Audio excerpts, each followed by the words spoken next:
71-এ যারা জীবন দিয়ে দেশটা রক্ষা করেছিল, পরবর্তীতে তারা দেশটা পেয়েছে। এখন আবার যারা 2024-এ রক্ত দিয়ে যারা দেশটা নিয়েছে, এখন তাদের হাতে। সামনে আবার বড় যুদ্ধ আসতেছে, তখন যারা জীবন দিয়ে এই দেশকে হেফাজত করবে, দেশটা আল্লাহ তাদেরকে দিবেন।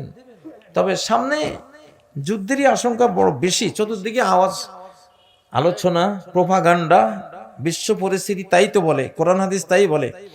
শেখ আপনি এক লেকচারে ইউসুফ আলাইহিস সালামের গান পাচ্ছি বলেছে, তো ইউসুফ আলাইহিস সালামের গান তো এখন তোমরা পাও না ভাই, শুরুই তো হয়েছে। আমি মূলত ওইটা একটা আধ্যাত্মিক ইনফরমেশনের কারণে সাইদি সাহেবকে কেন্দ্র করে ওইটা বলেছিলাম, যার কারণে আমি জেলও গিয়েছি। আমি টার্গেটে ছিলাম যে সাইদি সাহেবের জন্য কি করে কি করব, ওনার জন্য তো আমার কাছে একটা পাওনা আছে। লাস্টে আমি ওইভাবে কথাটা বলেছি।